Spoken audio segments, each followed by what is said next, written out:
So how was diplomacy and life after that? Yeah. So first, it's so good to be with you, Lalit. You and I have known each other for quite some time, so I'm so glad this worked out.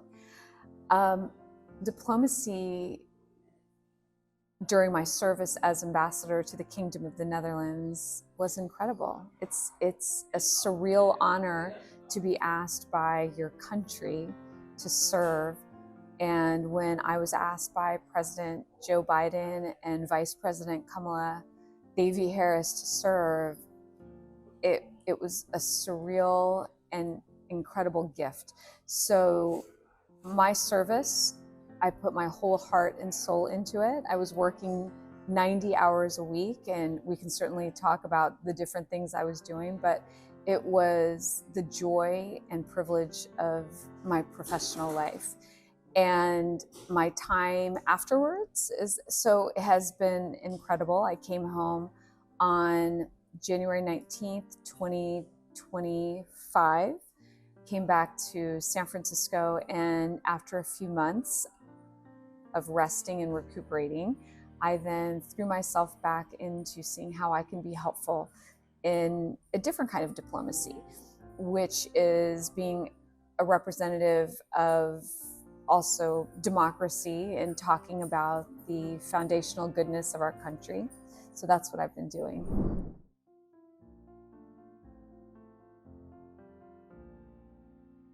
So life there, so I, as the US ambassador to the Kingdom of the Netherlands, the embassy and the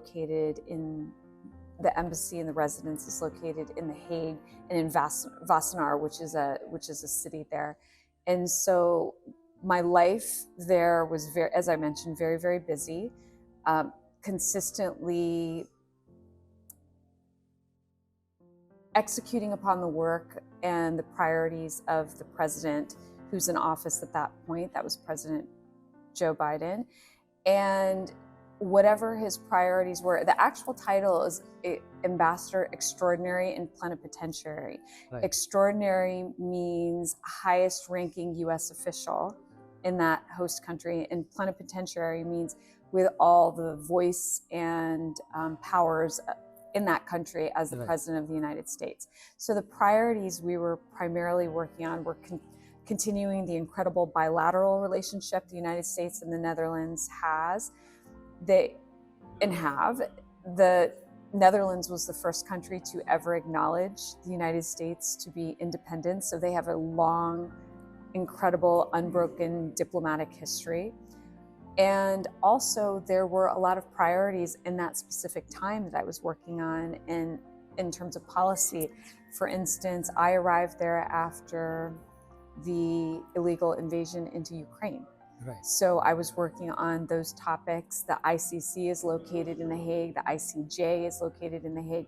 So working on all of those topics. Then we had the October 7th Israel invasion. And so I was working on those topics. And then in addition to that, Lilith, there's a company called ASML, which is located in the Netherlands, which produces lithography machines. Lithography machines create semiconductors. So I was working on those topics around China.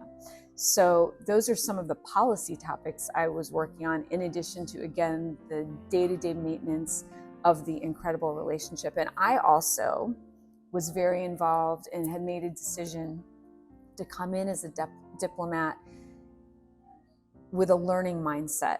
And so I wanted to really understand the culture, and I wanted the Dutch to all over again fall in love with the United States. So that would lead into your second question, which was how were we viewed? We were viewed incredibly positively by the Dutch. They were very happy with the United States. They were very, there's always the ongoing conversations you have over different topics that sometimes can be challenging, but just like family, you work through those challenges, but in an incredibly positive relationship. The Dutch, as you might know, they named a tulip after me also. Yes. And the Tulipa Shefali, I'm the first ambassador from any country that they named a tulip after. It's a fuchsia pink tulip. Right. And while I personally love that privilege they bestowed upon me, it was actually a really big message back to the State Department and to the White House of how happy they were with the current relationship that they had with our embassy.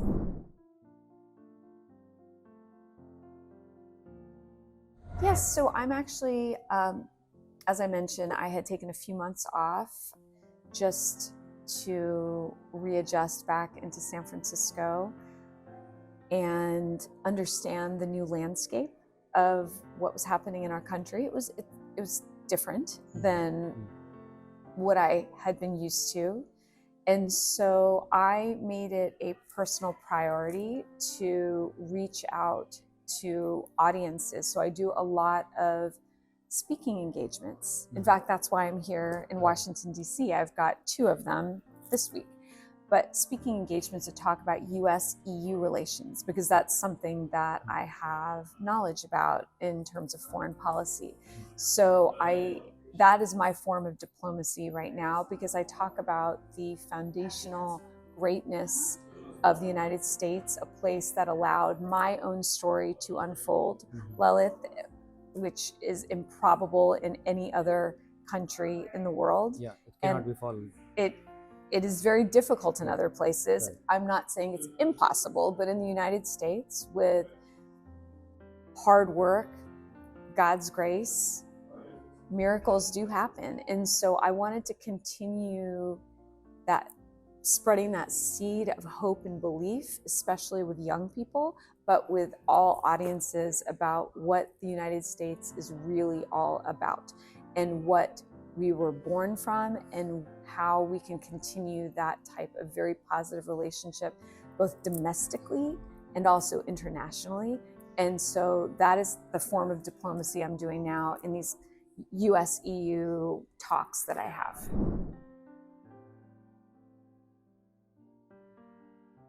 I mean, people know my story, but it's just as a gentle reminder. Yeah. Born in India, I'm a Kashmiri Pandit. Born in India, came to the United States when I was a baby, when I was 2, and was raised by a single mother. She worked 2 minimum wage jobs to support us. She was a seamstress during the day and worked at the grocery store in the evening. We had no money, we had no privilege. I had no connections. This idea of people that work in politics, or even let's say in business, you have to have some version of connections to move ahead. I'm sure there are some people like that, maybe even a large percentage, but there's a large number of us that don't have that. And so in the US, it allowed the possibility of this person who had no connections, no money, no privilege, just from deep belief in our country and deep belief in my own potential to rise. I used a quote last night in a keynote I was giving, which was, "This is a country where dust can turn into gold." But you have to work towards it. It doesn't happen. It doesn't just happen. Right. Yeah. And you're right. It can only happen in this country. Yep. Coming from Kashmir, living here, and then going to US ambassador to Netherlands, right? Yeah. I mean, I couldn't. And the tulip being named there. Yeah. And also, I mean, something I was particularly very grateful for was right after the election in 2024, the State Department released a list of their top political ambassadors around the world. It's called the Subi Cobb Award, and there were the nominees, and I was one of the nominees. And you are nominated by your own embassy, and they provide all the paperwork, they provide all the examples of why their ambassador should be considered one of the top. And I was nominated, and I think about that as well. I think about how a person that doesn't also quite fit the mold, let's say, of what people envision of as an ambassador, whatever that vision is, you can do things independent of that, as long as you're doing the hard work, but you should still be yourself. And that's what I did. And it worked. The authenticity worked. And so it's a miracle in the United States. Anything you can do.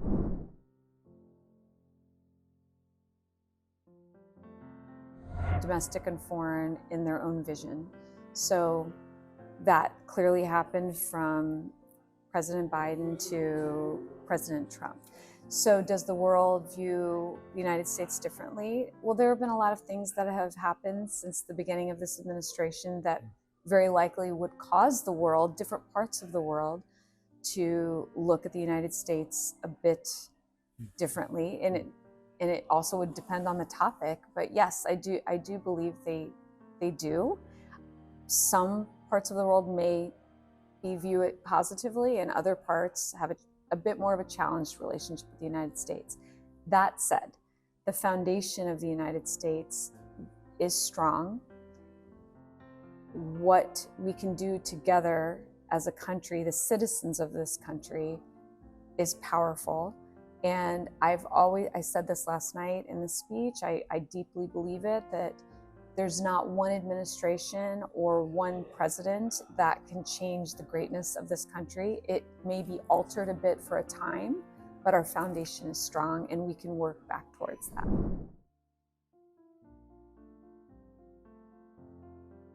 I mean, they should have, and they traditionally have had, an incredibly positive relationship. I mean, we are the child. The United States is the child of Europe. The United States, specifically with the Netherlands, has an incredible connectivity. The first US ambassador ever sent anywhere in the world was John Adams to the Netherlands. And so they've had, as I mentioned, the longest unbroken diplomatic relations of any two countries in the world. So I can speak with the Netherlands in particular, but the EU, Europe broadly, like, they should have an incredibly strong relationship because the values are so aligned. The human rights values, the economic, the trade, they do have similar ways of operating, democracies. So it should be incredibly positive, and it has been for quite some time. Again, there are ebbs and flows that occur that can change with a particular president's priorities, but I would say broadly Europe, while they are strategically potentially changing how they operate in, let's say, defense, how they're dealing with Ukraine, things of that nature, they still view the United States as a partner.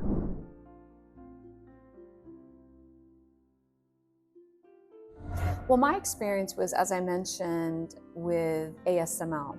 So my time serving as ambassador, we were actually dealing quite a bit with Chinese influence because of the semiconductors and these lithography machines. So ASML was producing these machines. It's the only company in the world that creates these lithography machines that makes semiconductors. 40% of their sales at that time, it could be more now, it could be a little less, I'm not quite sure, but at that time when I was serving, 40% of the machines were being sold to China. And the concern that the United States at that time had was the concept of dual use with these machines. What else could they be doing with these lithography machines? In addition, the replication of the machines themselves. So that was something that Secretary Gina Raimondo, who's the Secretary of Commerce at that time, the Biden secretary, the NSC at the White House, and the State Department was closely watching. So I was quite involved with those discussions. In addition, there was the idea of many researchers that were being sent from China into specifically the Netherlands and the majority of them were extremely talented researchers. But there was a concern in the Netherlands that was there a possibility that these researchers, just that small percentage, were coming in and taking back some of this knowledge back to China. So I had quite a bit of intersection with the Chinese, not necessarily government, but our observation of China with the technology.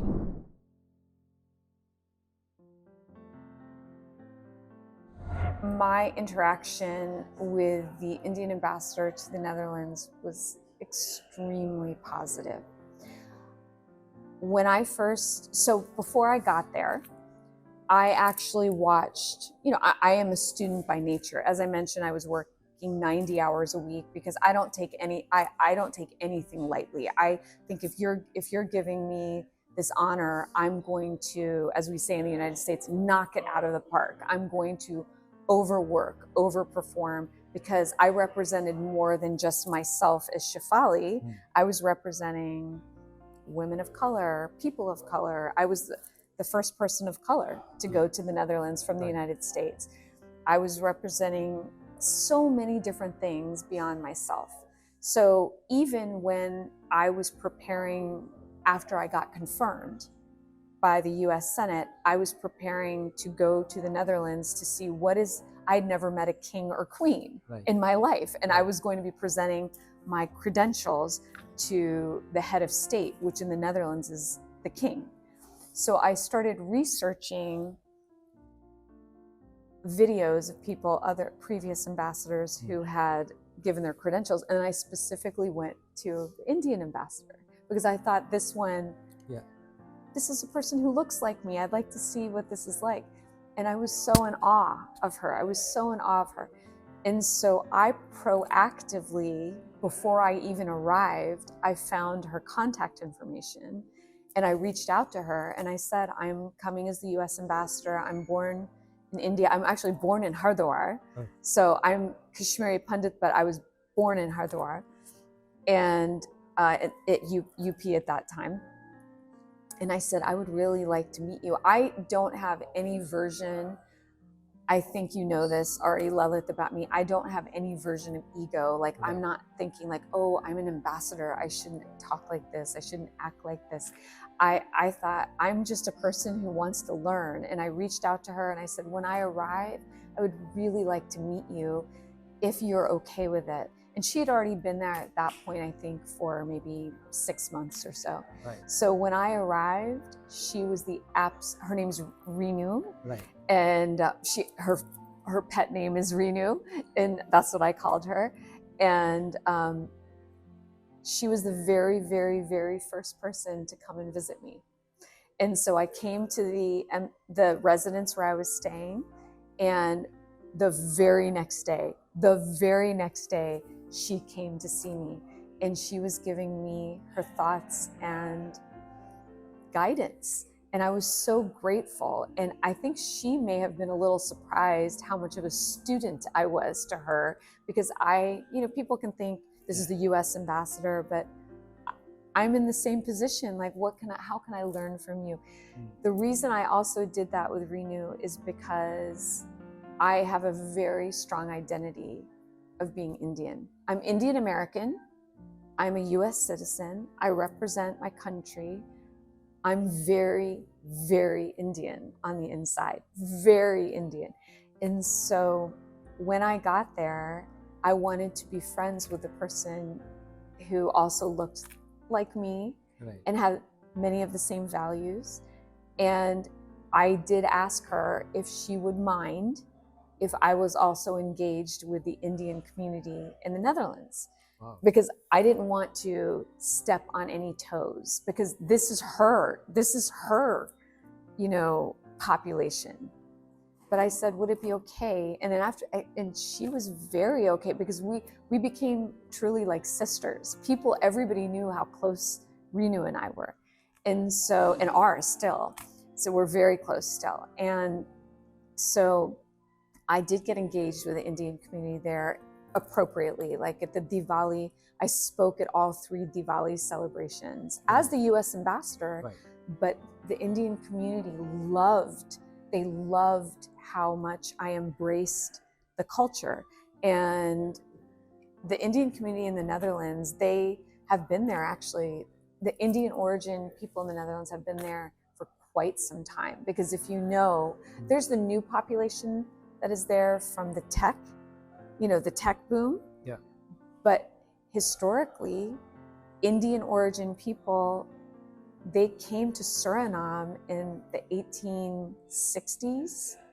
Yeah. And then Suriname was part of the Kingdom of the Netherlands. Right. And then when Suriname became free in the 1960s, many of them traveled up to the Netherlands, Right. because it was all part of the kingdom.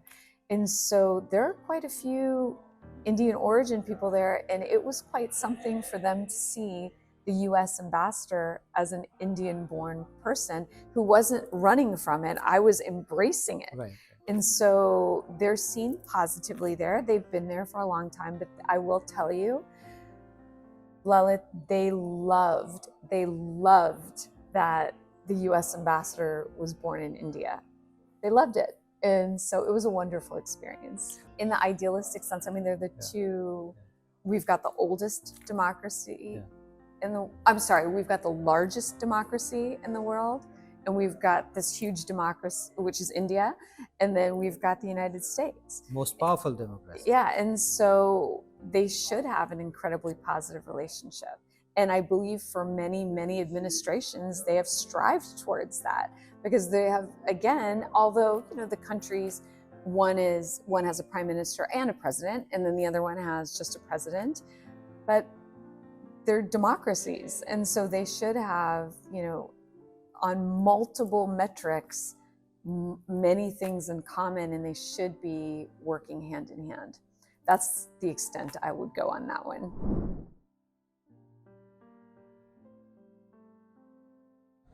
Sure, absolutely. So as I mentioned earlier, it was a great privilege to be the first person of color, man or woman, to go to the Netherlands as the US ambassador.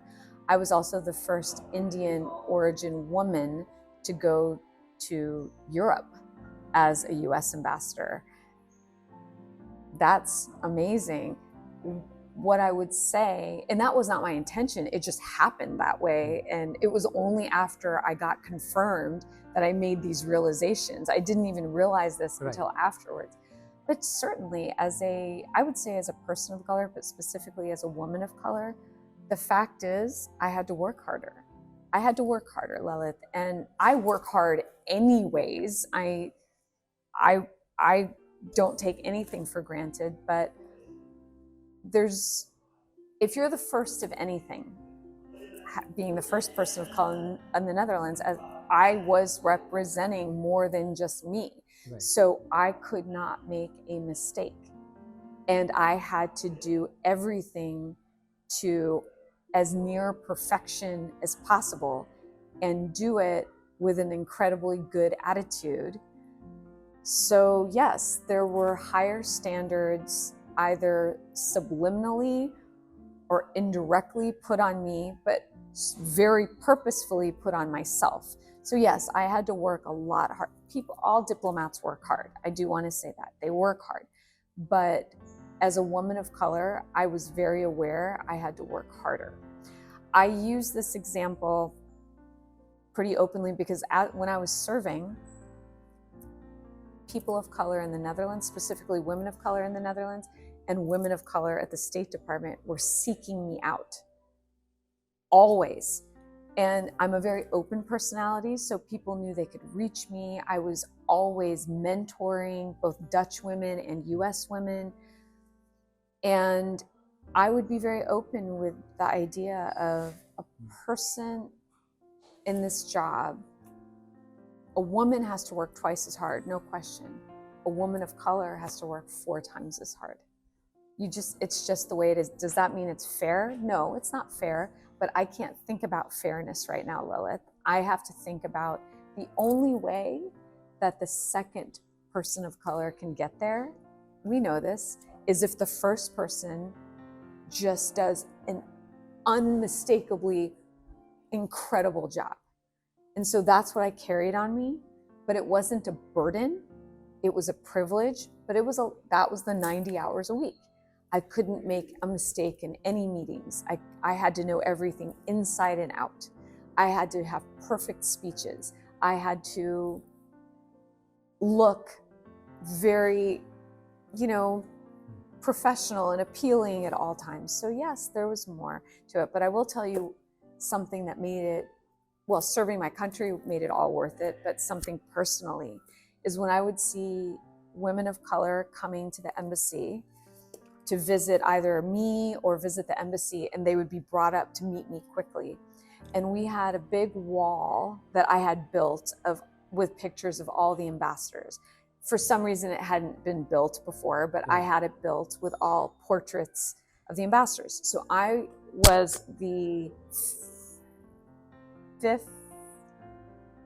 fourth woman to come, the first person of color. So it was rows and rows and rows of white men. Then in the middle, there was a picture of our first ambassador, which was John Adams. Of course, it was a drawing. And then right next to it, in Technicolor, is my picture, a brown woman in a red dress, beaming. And how many women of color would come and look at this, and they would just instantaneously start crying. And I would walk out and I would say, like, where's this group? They're supposed to be coming in. And I would see they were just stuck staring at it. And I would walk over and I would hug them. I would hold their hands. And many times these women they could tell I was an open personality. Like I wasn't this stiff kind of person. And how many times I can tell you, their heads were buried in my shoulder crying, saying, how did you do that? Wait, does that mean I can do this? And that to me was worth all the work, worth all the sometimes difficulty, because with every job there's difficulty, challenges, but I would focus on what it was for, why I was doing it, and that's why I was doing it.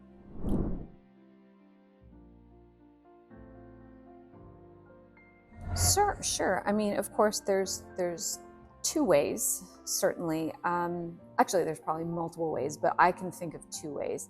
One is, and first, that's incredible that they want to go into public service and foreign service, serving their country. Like, I commend that. That's very honorable.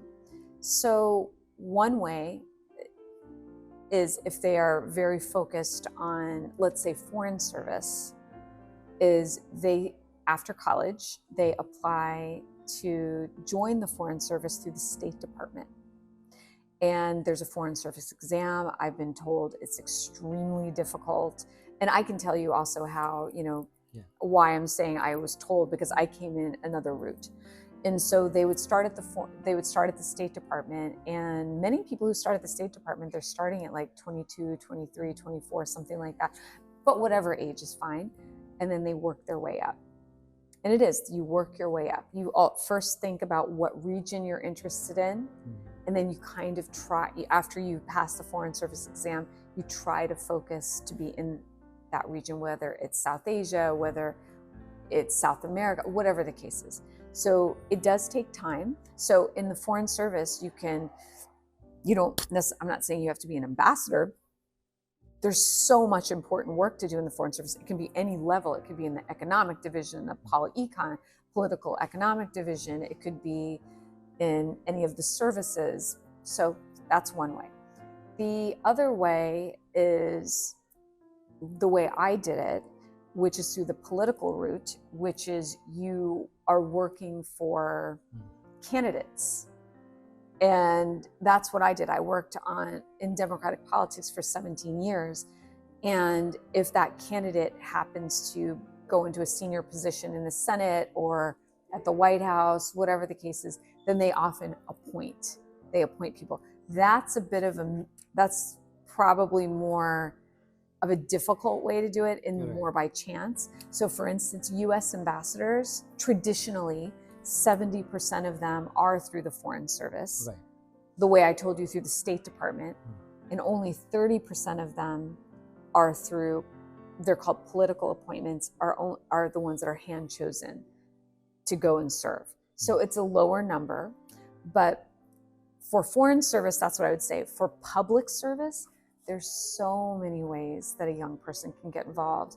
They could, let's say, volunteer at nonprofits. They could work at nonprofits. They could, go, let's even say at law firms, there are specialty areas where they're working on human rights, or they actually get involved, as I mentioned, with campaigns. And that's another route to do it. But the most important thing is to think about what they're interested in and then really try to focus in that cylinder, because it's very easy to get drawn in different directions.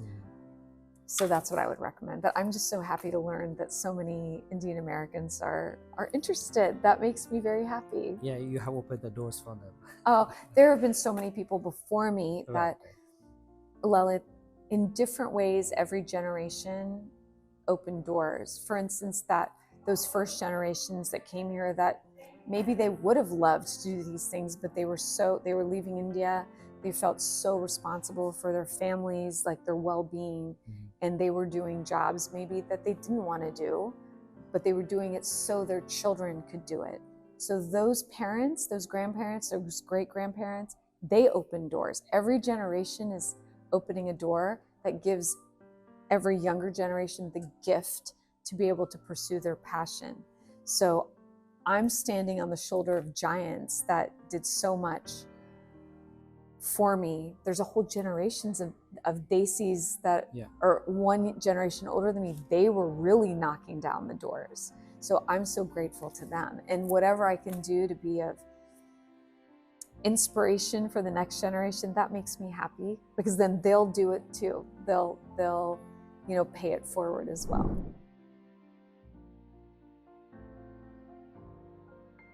I mean, that's how, what I always say, I make this comment, it doesn't have to be an immigrant, but I always tell people, even though I came when I was 2, and you clearly can hear, I was fully raised in the United States, but I have such an immigrant mentality. That's what you just mentioned with Mr. Reiki is the same thing, an immigrant mentality, which non-immigrants have it too, but I'm just using that because I know we can relate to that, which is your body might be tired, but your mind and soul does not tire, because you think about why you're doing it. There's always that North Star, whether it's for the next generation. I do it both for the next generation, and I'm doing it to pay back my mother. Even though she's never asked to be paid back, she did all this because she had to do it. But I in my brain am thinking, you should see a result of why you sacrificed and suffered so much. And so that's a very immigrant way of looking at things, which I'm grateful I have that hustle. My body, sure, gosh, you should have seen when I started in the Netherlands and when I ended. When I ended, I was so, I looked visibly tired. I looked so worn down, but not in my soul, not in my heart. I was still working. And you do it for bigger things beyond yourself.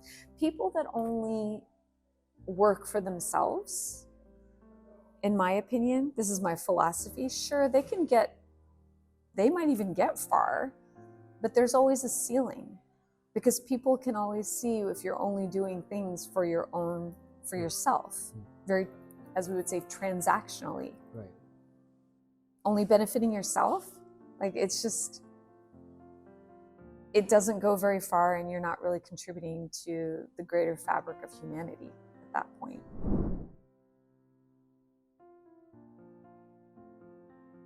It was very important to me that we connected in an authentic way with the Dutch, because I wanted for the Dutch to know that I was there as their partner.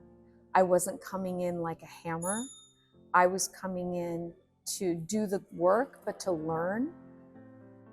Think about, when I'm coming into someone's home, When I'm in someone's home, you don't come and tell them what to do. You come and say, well, we're partners, and what do you think of this? And then I wanted to understand their culture. And I believe they felt very, very respected, because I was learning about them. And we put everything out because we wanted to be a very open, vibrant embassy, very open, vibrant organism to the Dutch. So they felt connected to us. And I think that they did. So yes, we had a very social, a very, very active social media. And people were always like, do you sleep? I'm like, no, I don't. But it was worth it. Great. Thank you so much. Thanks a lot for talking to me. Thank you.